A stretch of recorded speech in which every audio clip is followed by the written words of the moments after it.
Hello everyone. In a previous lecture, we have discussed about test on aggregate. In this lecture, we are going to discuss about water, impurities in water and use of seawater.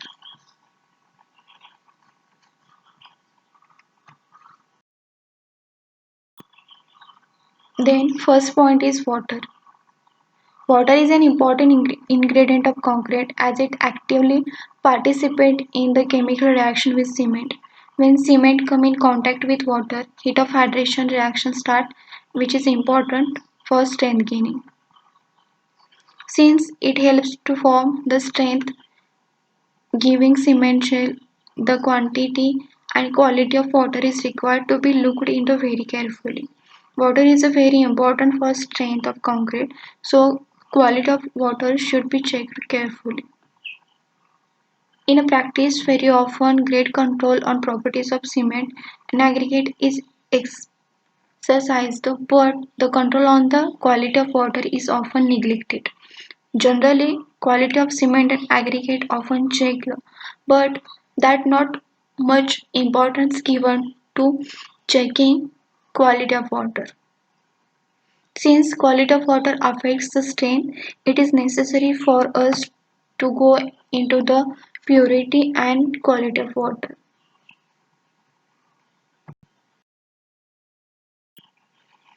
Then next point is quality of water.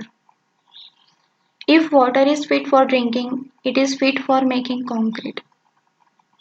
If the pH value of water lies between 6 and 8 and the water is free from organic impurities, then it is acceptable for mixing in concrete. pH of water is 7, it means water is pure. If water having pH value 6 to 8 means not much acidic and basic, then we can use it for mixing concrete, but water should be free from organic and inorganic impurities. Suitability of water for concrete making is checked by comparing its 7th days and 20th days strength with companion cubes made with distilled water. If the compressive strength is up to 90%, the source of water may be acceptable. Water largely impacts on the strength of concrete, so we have to check it before using in concrete. For checking purpose, prepare cubes of concrete by using water available at site and distilled water. Then make a comparison of strength of cubes after 7th day and 20th day strength between distilled water cubes and water at site. If cube of water at site attains strength up to 90% as compared to distilled water cubes, then we can accept that water sample for concreting work. Use of seawater may cause surface dampness, efflorescence, staining and corrosion of steel in RCC.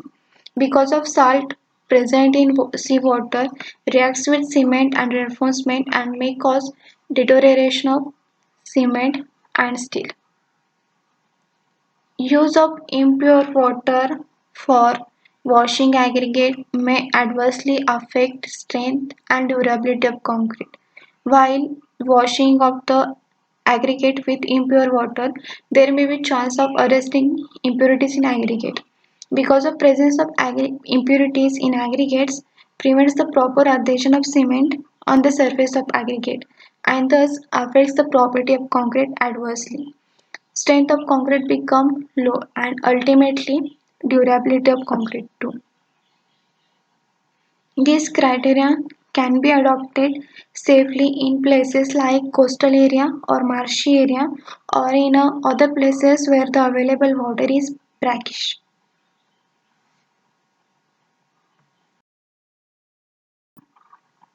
Then let's see impurities in mixing water. Dissolved salt decrease compression strength of concrete. Then suspended impurities do not affect strength of concrete, but other properties of concrete are affected. Then inorganic salts. Zinc chloride increases setting time of concrete and lead nitrate may destruct concrete completely. Then next impurity is seawater, may cause efflorescence and persistent dampness. The next impurity is acids water, unsuitable for concrete construction. Then alkaline water affect quick setting of concrete. Then algae, excessive reduction in strength. Then sugar retards the setting of cement. And last, oil content may reduce strength by more than 20%.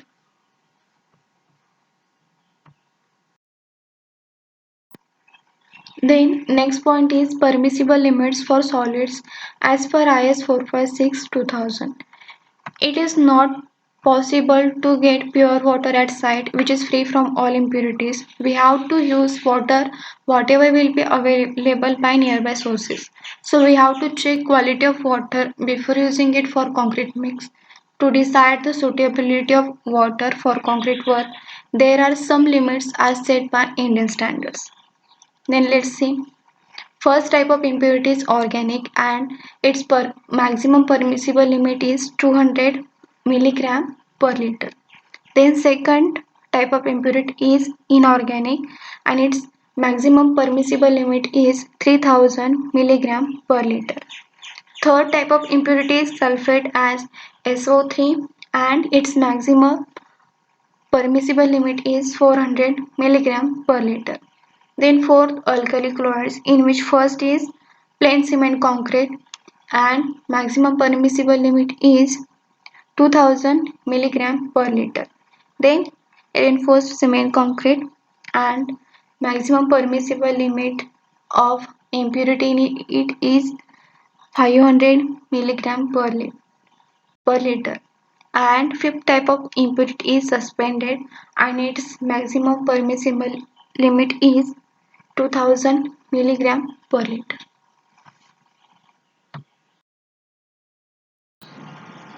Then next point is use of seawater for mixing concrete.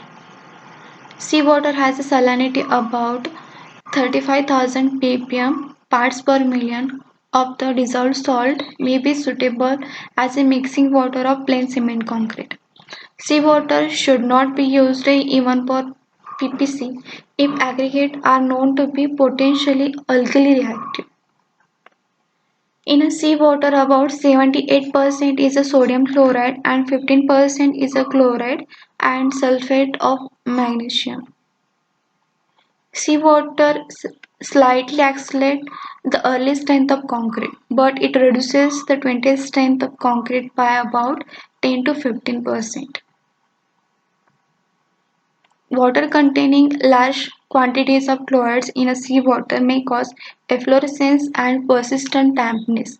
Efflorescence means white deposit of mineral salts on the face of concrete and dampness on concrete surface due to salt, because salt absorbs the water directly from the air to such extent that the wall can visibly wet.